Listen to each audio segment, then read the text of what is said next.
Welcome to Voices of the Plaza, the podcast, hosted by Peggy McCartha. This is where we amplify stories of empowerment, innovation, and success from the heart of the Global Business Plaza. Each week, Peggy introduces us to one of the creative business people, entrepreneurs, and industry experts who are shaping their fields and redefining success. Together, we'll explore unique journeys, highlight remarkable expertise, and uncover the inspiration behind their success.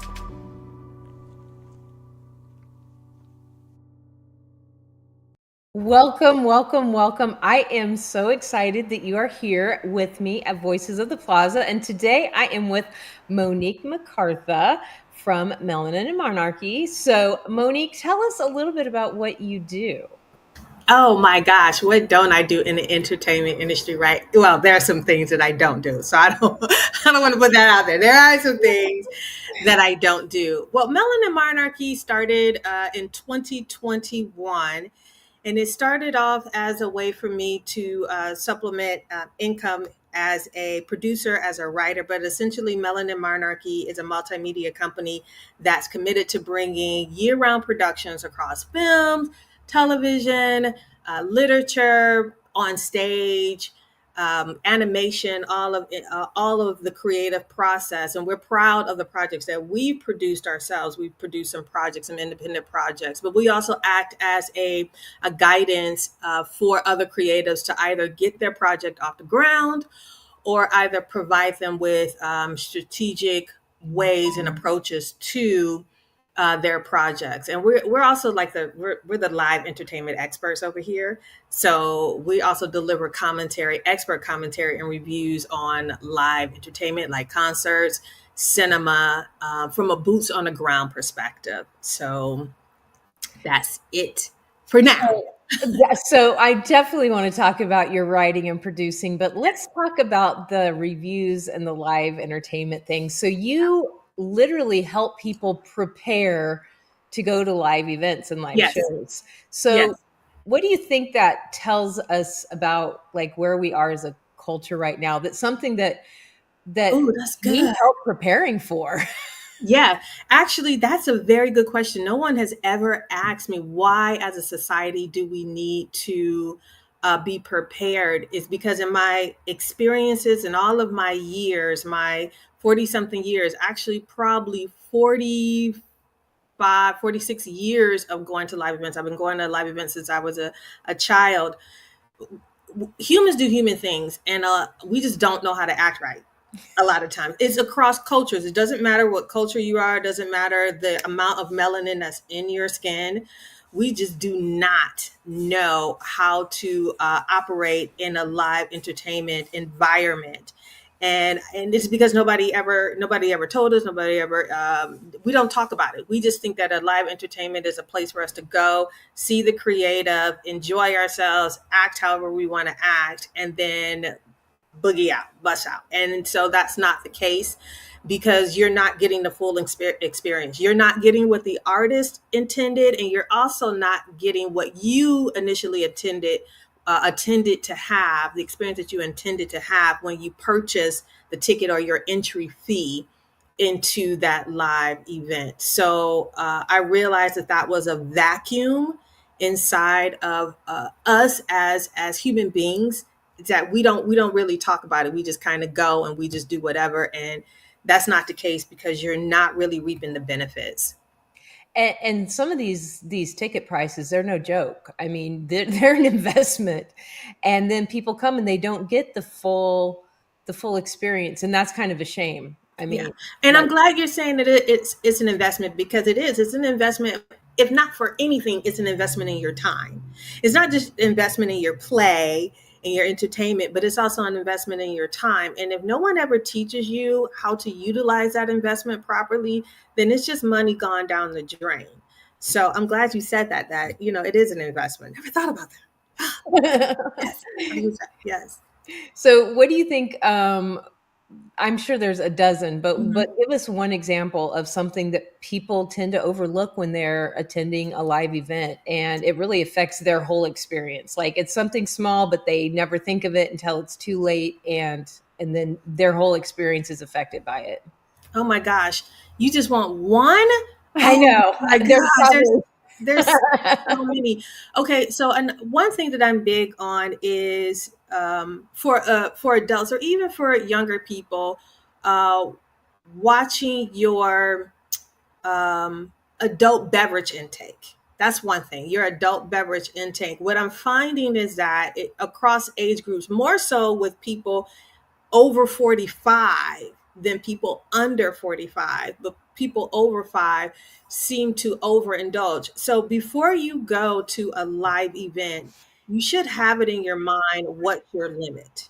You should have it in your mind what's your limit as far as intake, not just what you're spending, but you should have it in your mind, how much, what's my personal limit as an adult, how much alcohol or how much cigar smoking or how much vaping or whatever that thing is, how much am I going to indulge in at this event in order to really enjoy it, in order to really enjoy it. So we have our limits, and we know our limits. We pay no attention, we blow past it, we pay no attention. That's just one. Another thing that people don't think about is who they go with.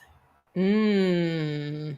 So a lot of people think I want to go to. I normally don't go into the sporting events arena, but we're gonna, just for the sake of it, talk about live music, as far as like concerts or even people who give talks, cinema talks, and things like that. People want to go, and they immediately say, "Who am I going to go with?" That's not the question you should be asking yourself, because a lot of times people, just because we want to see something, that doesn't mean that people want to see it with us.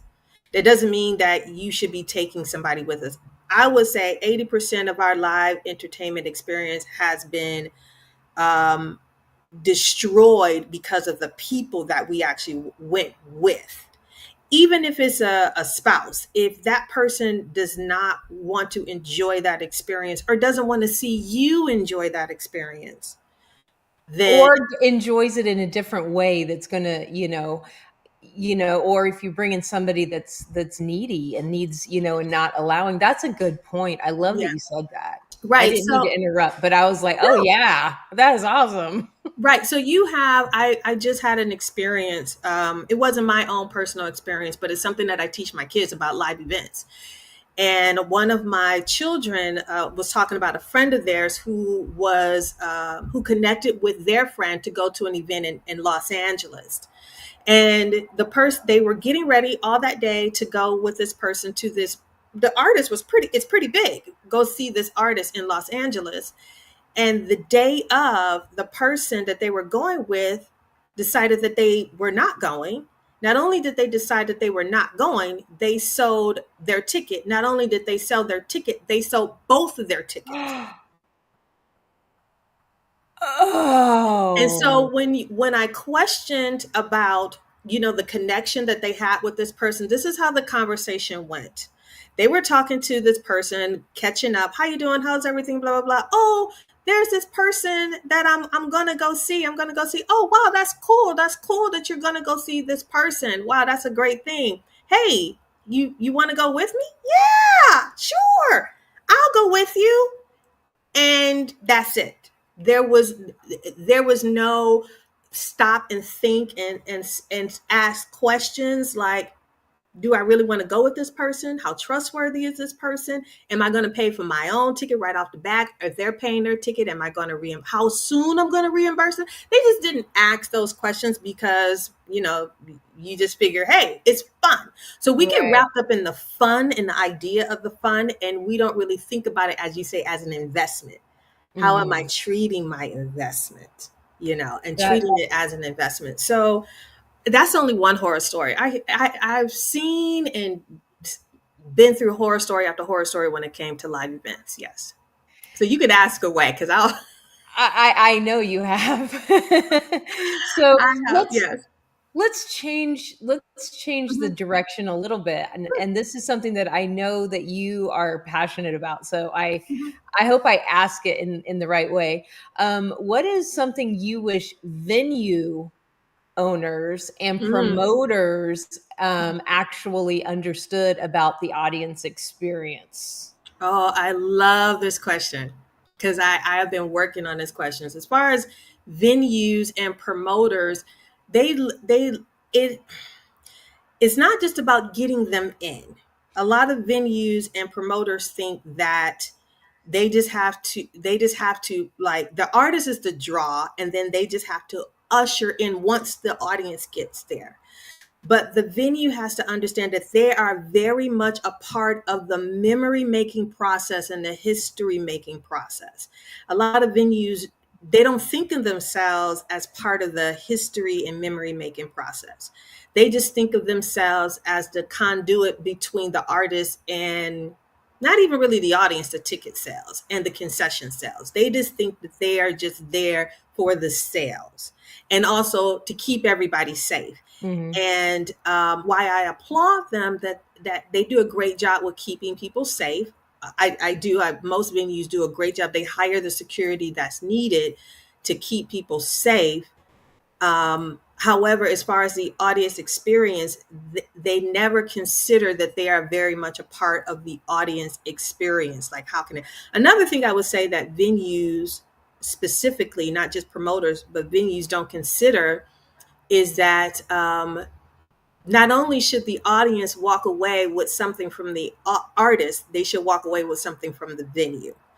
So there are very few venues that I've encountered that participate in their own merchandise, participate in promoting themselves as a venue, and they don't think of themselves as a business in the sense that the artist does, that they're also part of that Mhm. business and reaping it. They think only about the concessions. They're thinking parking and concessions. We're going to make our money from the upfront money that we got from the artist and the promoter, and we're going to make our money from parking and concessions.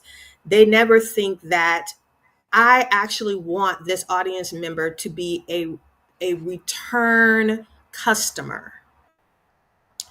So venues miss that every time. I think there's only one venue in San Diego County where I'm from, where Melanin Monarchy is stationed, that does the return customer, that has a return customer vision. And so most venues do not have a return customer vision. And that's a good point, because they don't think about, like, when you go to a venue, like, Hmm. that's part of the experience, bottom Yes. line. Like, Yes. where is it, an outside venue? Is it an inside venue? Was it Yes. was it too hot? Was it too dark? Was there enough bathrooms? Was it, was there something fun and exciting about the venue itself? And it wouldn't really take a lot of extra money to create a venue experience. Yes. Something that happens that's unique to this venue, Yes. and that can be part of your memories, and that would go viral so fast, because as people are waiting in line, there something unique about the venue they can be posting about, hashtagging about, like that, hey, I saw so and so here, and I'm coming back here to see, and really make it about the experience at this venue is just as good as the amazing artists that they bring in. So that's a really good that's a really good point. Yeah. And what if I could just add one more thing that I noticed? You're pretty familiar with San Diego County, but I've seen this in other cities, states, countries, wherever you are. You get a lot of people who come to the venue or come see the artists that are not from there, because Mhm. especially the bigger the artist is, the more centralized, I want to say, the venue. So they want to put it in a central location that everybody can get to. And Right. so there are people that attend those venues are not from there. So what I've noticed that audience members want to do is they want to have proof. They want to bring receipts, right? That they were actually at that venue. So they want to take a picture of the venue sign. Well, every venue sign is like way up here. Right. It's like there's no. So I noticed that with one particular venue is a historic venue called the Balboa Theater. They have a historic placard with their name on it, and all around the building they have the history of the theater. And so I see a lot of people wanting to take pictures, but they just can't get that sign in with the picture. A miniature little, stand out in front, cardboard. Yeah, right. They can do it in cardboard. Put it out in front before while people are in line before the event begins, and pull it back in. That's it. Pull it out, pull it back in. And I'm sitting there and I'm like, why has nobody ever thought about that? Nobody ever sees all these people trying to get the sign, the Right. cowboy, but nobody ever thought, we're going to duplicate this sign in cardboard. We're going to make it look like lights and everything like that. Even put a little lights on it. You can put Christmas lights. Can you believe Christmas lights are out already? It's summer. You can put little lights and put it down, and people will flock to that thing, and that creates memory for the venue. It's something specific that the venue can do. It sets the venue apart from even if every venue is doing it. Audience member, we don't know that. We're just kind of like, oh, this is so cute. This is so wonderful, and so that's a little bit of anybody who's a part of a venue, you could take that. But yeah, that's a little thing. So do you think that music venues or, venues where live events are held, are kind of the new sanctuary for emotional healing? Like, Ooh, for what emotional. I mean, I gotta write that down. music, is so impactful, and it's so much a part of our, like, we remember the songs that got us through those tough teenage years. We remember the songs that got us through a breakup. We remember the songs that was playing when our kids were born, or, it's so impactful. So, Mhm. It's like going to a venue is Yes. almost like a sanctuary. What do you feel about that?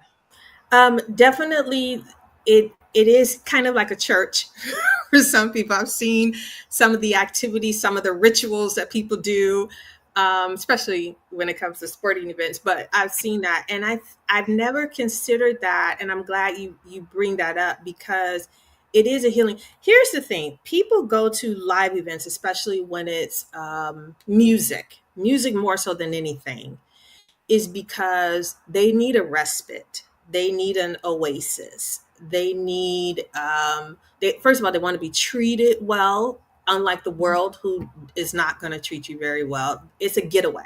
It's a getaway. It's an oasis. And so by you saying that is actually a sanctuary for healing, I'm going to add that onto my package that I offer to venues because it is true. People, I know that I have gone to see my favorites, and it has been a healing process for me. And I know you're thinking that I'm going to say one particular one, but I'm going to go with another one. This is an example of what you're saying as far as venues are a sanctuary for healing. In Los Angeles, there's a venue called the Greek Theater. Greek Theater, I believe it's the Greek Theater. And is it the Greek Arena? Maybe I'm getting Detroit's Greek Theater mixed up probably with Los Angeles, but there is a venue called the Greek. I went to go see Anita Baker there prior to the pandemic? I think it was prior to the pandemic. And at her show, I hadn't seen Anita Baker for years and years. My mother used to take me to go see Anita Baker in Detroit a lot. And so I went to go see Anita Baker. And this is a part of venues being a sanctuary for healing. At that particular venue, Anita Baker, they had a Jumbotron where they show visuals and things in the back. And she played during one of her songs a video that goes to that song. And the video was it was an older 80s video of her skating at a popular skating rink in Detroit. Tears just started streaming down my face. I did not expect that. Tears just started streaming, and my heart was so overwhelmed at that time. And that's an example of, yes, a venue can be so I remember where I was seeing Anita Baker, whereas in the venues in Detroit, I don't really remember all the venues that I was at when I saw her or Luther Vandross or any of the artists, or any, especially artists that are no longer with us. But I know that I was in Los Angeles. I know that I was at this particular amphitheater. I know, so that's part of the venue being a part of those memories, because the venue really should be expecting that the artist, the creative, is going to do something that's going to be implanted and stamped in the mind of the audience member. And so they should want to capture that and want to one way of capturing that is making sure that guest services, including the security, is always kind and nice. Nothing will ruin an experience that I had by somebody being rude, somebody from the venue being rude and taking something personal or Mhm. any of that kind of thing. So that's something for venues. So you're right, it is a sanctuary for healing. That's cool. Okay, so what does it mean to you to be present at a concert? And Mhm. why do you think that we crave that kind of presence? You We know, don't. We don't crave it. you don't think so? No, we don't. We want to flex.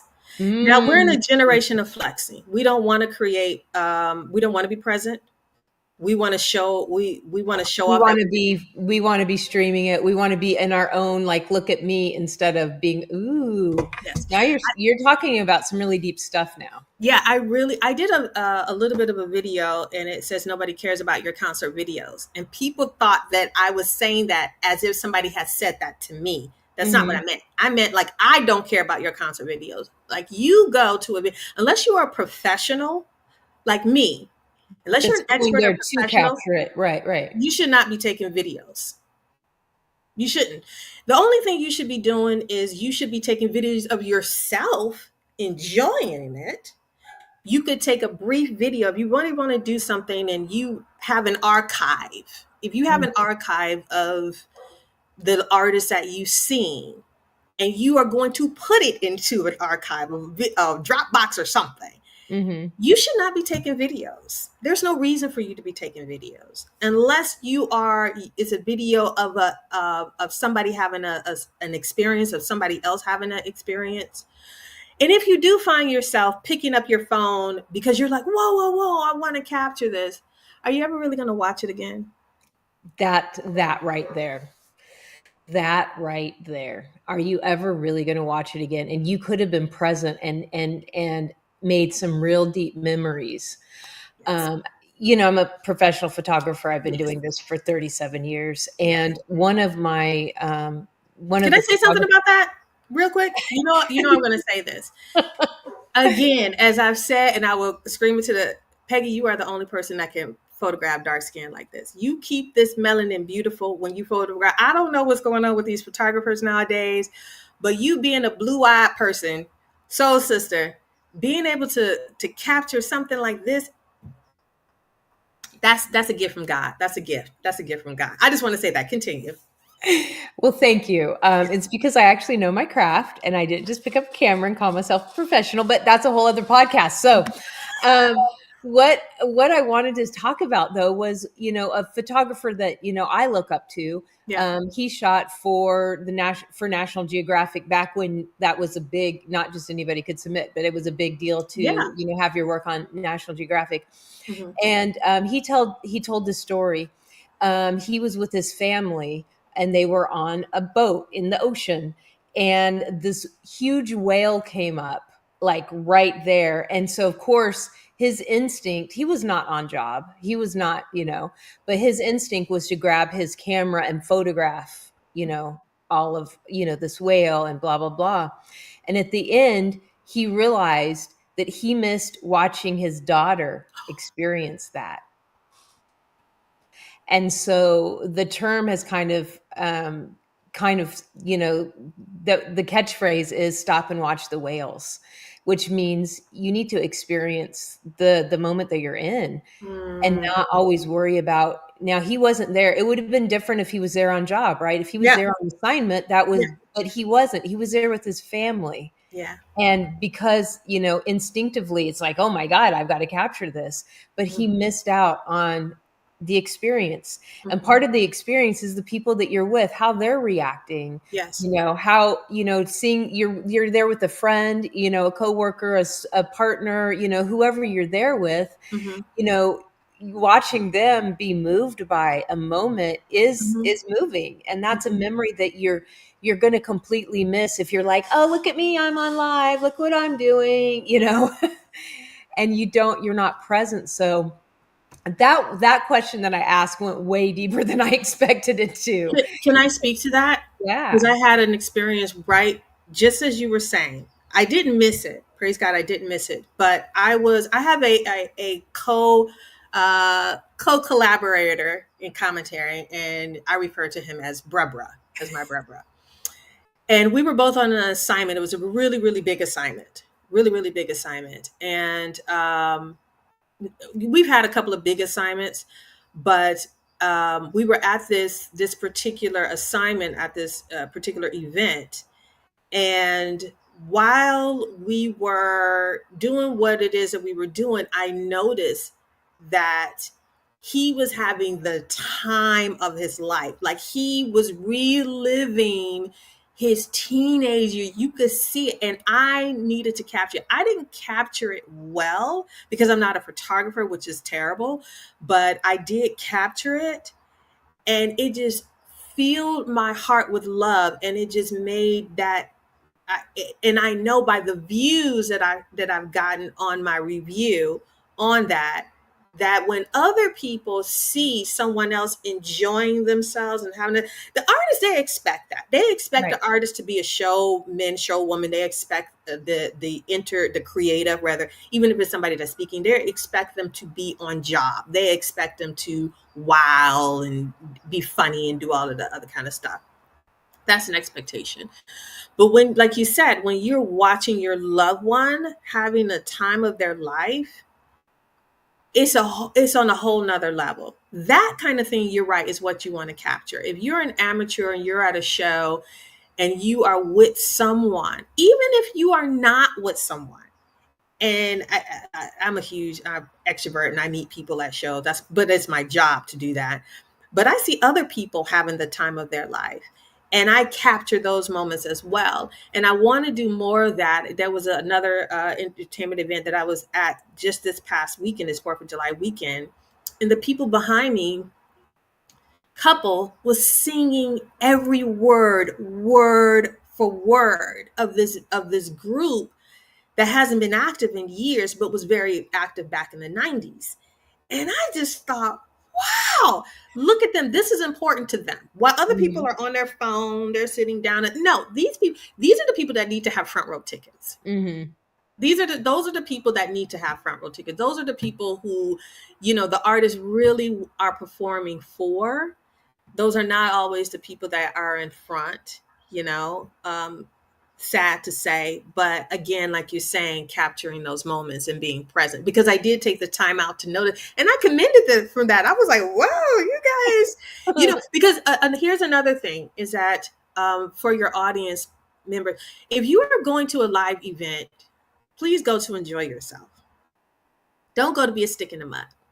Okay. That's a difference between being rambunctious and being belligerent. That's not what I'm talking about here. But if you are there to enjoy that person respectfully, do that.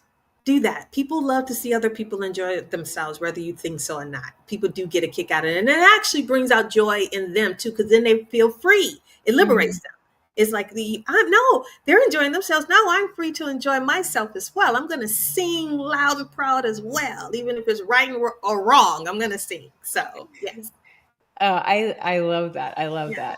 Okay. So now Melanin Monarchy is more than the live event. And I think we're going to have to bring you back and we're going to talk about your writing. We're going to talk about your producing. We're going to talk about your film industry, all that stuff. Yeah. But since we're really focused on the live events today, what legacy would you like to leave behind in live music spaces? What should people feel when they think of Melanin Monarchy?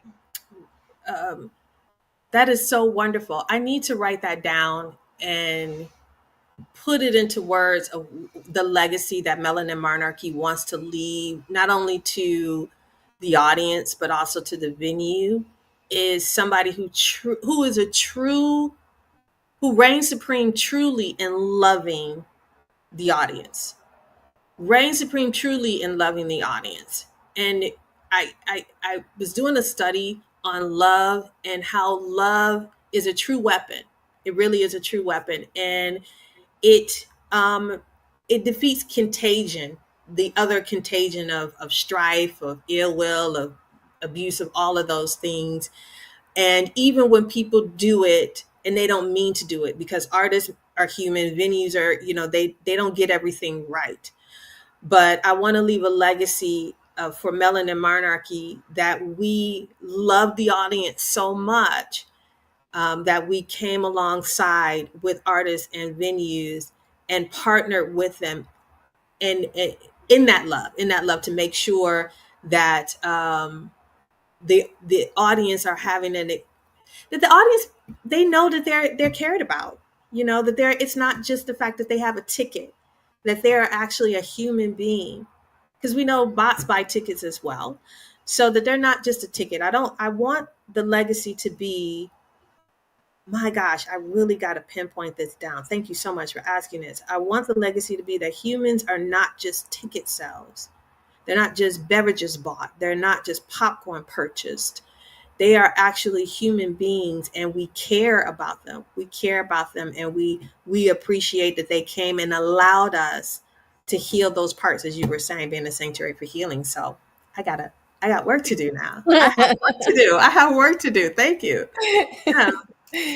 So, we have to mention that you are from Detroit, I and am. how much do you think? I know your parents loved music and took you Mhm. to things, and so how much of an influence do you think that has on where you are today, and like really wanting people to know that this should be love, this should be healing, this should be what we do. Yeah, that's great, because I know it definitely came from my parents. It came from me and my brother's parents. I don't think they intended that. I really don't. I don't think that they intended for their love for music and their love for live music. They just didn't have a love for music. Music always played in our house. Our house was a house of gathering, but they also loved live music. They loved entertainment. They loved live music. Again, I don't think that it was intentional.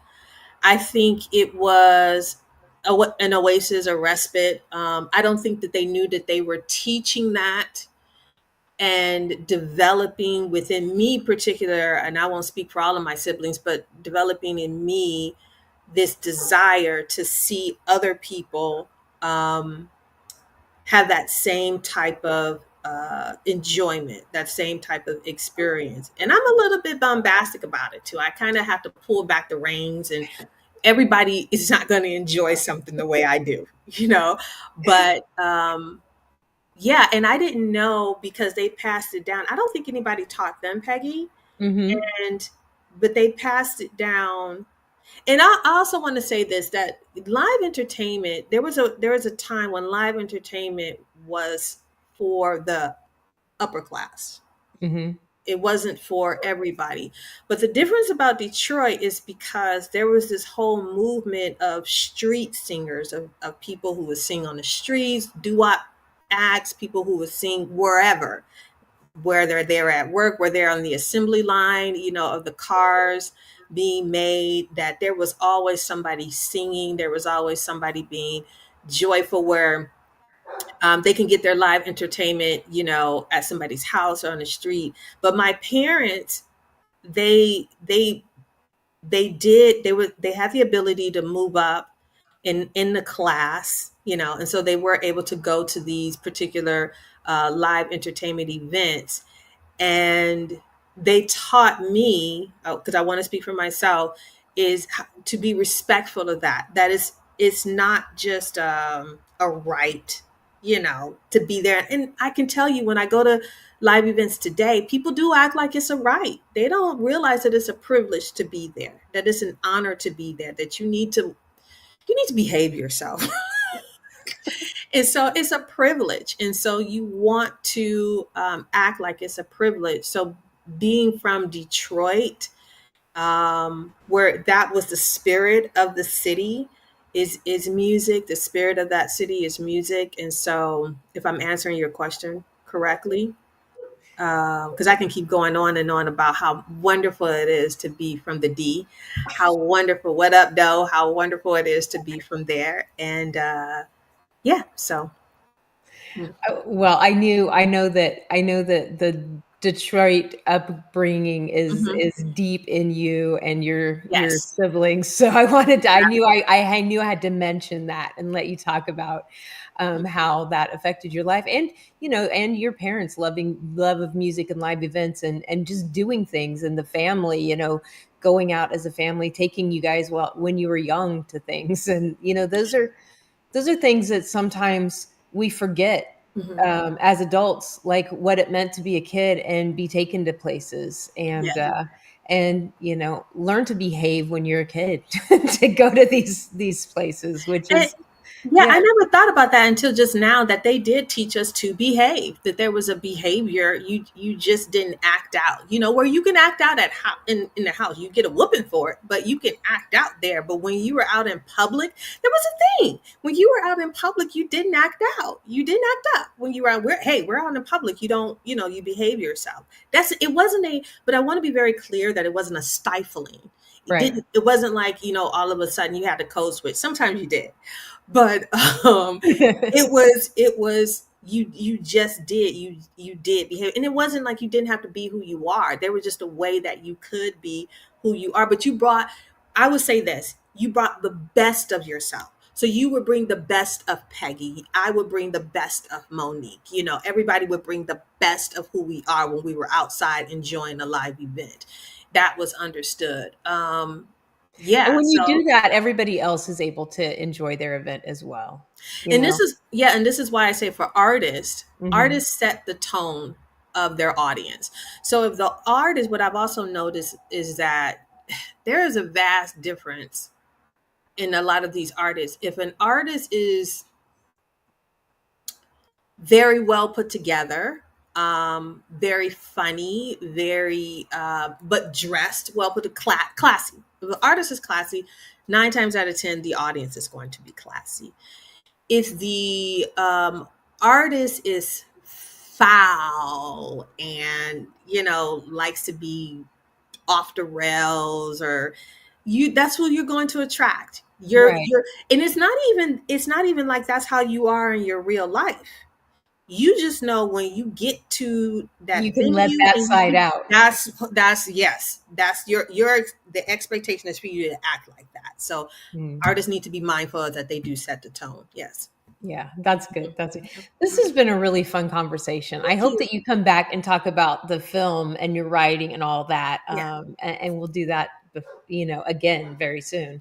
So, what I've started doing here on the podcast is, before we go, Mhm. I like to ask you about the Global Business Plaza. You've been in the Yes. Global Business Plaza since, pretty much since we started. And Mhm. people should know that's a great place to go find you. Yes. globalbusinessplaza.com. Scroll down to the directory, type in Melanin and Monarchy, and they can book an appointment with you. They can look at your profile. They can get all that information there, or go Mhm. check out your really cool space. But either way, so tell me about your experience at the Global Business Plaza. I've had nothing but great experiences there. Actually, it's made me feel like I can be a part of the tech world, whereas creators, a lot of creators feel like we are in our space and technology or tech people are in their space. And so what the Global Business Plaza has done for me is let me know that I can merge it too, that there is a space for me in the technology world. There is a space for the creative things that I do in the technology world. And actually what the technology does is that it enhances it. It doesn't take away from it. It doesn't frustrate it. It enhances it. Another thing about the Global Business Plaza is that you're part of this community that is willing to assist you. This is what was interesting being a part of it for the time being that I've been a part of it, is that I have not met anyone who was not willing to help. No one is like, well, that's not my pay grade. When you're in corporate, people use that a lot. Oh, that's beyond my pay grade. Oh, you got to ask somebody else. No, people will literally find out the information, connect with other people, and connect you with the it's like circuits all coming together, like all these different circuits coming together, and you definitely have a space. So if you're somebody who just like to paint toenails, or you're somebody who's a cobbler, and you just want to do shoes, where there is a space for you. Or even if you are, well, I won't say a housemaker, because I think housemakers have it one up or three up on me is because they have their hands in so many different things, as far as creating things that work well for their home. So I won't, you guys already are probably advanced. But anyway, even if you're not and you don't think that there's a space for you, this is definitely the place to be, because this is the future. Whether you like it or not, it is the future. And if you don't get right now with people who can teach you and walk alongside you in your learning curve process, you are going to be behind. So next year, you're going to be 5 years behind. And the year after that, you're going to be 8, 10 years behind. So again, it has been, I've been able to, been encouraged to know that I can merge the two. And business, we can all business, even if we're creatives, we can still run a thriving business and still stay true to our passions. We don't have to Absolutely. sell out. And this is something that I tell my children all the time. They're in different businesses. They do different things, but they all do something creative. They all have a creative bone because they come from a creative family. They come from creative DNA. But my thing is, I always tell them, no matter what career area that they're in, or they decide to go to, learn the business side of it. Don't just learn the doing side of it, learn the business side. This is the age, Peggy, where I don't care where you are, you need to learn the business side of where you placed yourself. If Mhm. you're in a company, in an organization, in school, you need to learn the business side, and it needs to be applicable. It can't be theory. It has to be, okay, this is the theory, now go do it and see if it's applicable. Not Mhm. just, we're going to study, study, study, and then there's a certificate, a piece of paper at the end of it. Because what I've learned, that piece of paper, you can't apply that piece of that piece of paper. They're still going to want to know, well, how did you apply that? Mhm. Because they want to know, are you going to, in a sense, make money? Are you going to make our vision, our mission better? And where are your receipts that you're able to do it? So yeah, the business side of it, I wish somebody would have told me that even when I got my MBA. I have a master's in business administration, and no one ever said, now go out and apply this thing. They just said, you got a degree. Look at you. You're a black woman with a degree with no money. Yeah, So, and student loans. yeah. Um, And so, Monique, this has been so much fun. Thank you, thank you, thank you. Make sure you go find Melanin and Monarchy. I can't even talk. There we go. And find Monique and hang out, pick her brain, and watch her YouTubes because she has phenomenal event reviews, music and some of them are reviews. on LinkedIn as well. So you can find me on LinkedIn. Yes. And what is your YouTube channel? It is Melanin Monarchy. That's the YouTube channel. It's Melanin Okay. Monarchy everywhere. So whether you're on LinkedIn, as this is streaming, whether you're on YouTube, as this is streaming, whether you're any social media platform, the only social media platform that I don't think that I'm on right now is Twitch and X. I'm not, and it's not because I don't want to be. It's just because the my attention hasn't been there yet. But it doesn't mean that I don't want to be there. It's just that my attention just hasn't been there yet. Yes. Okay, guys, thank you so much. And I will see you next Thursday at the same time with another amazing business person. But this has been so much fun, Monique. This made my day. I found out some things about you I didn't know. So, all right, guys, we will see you soon.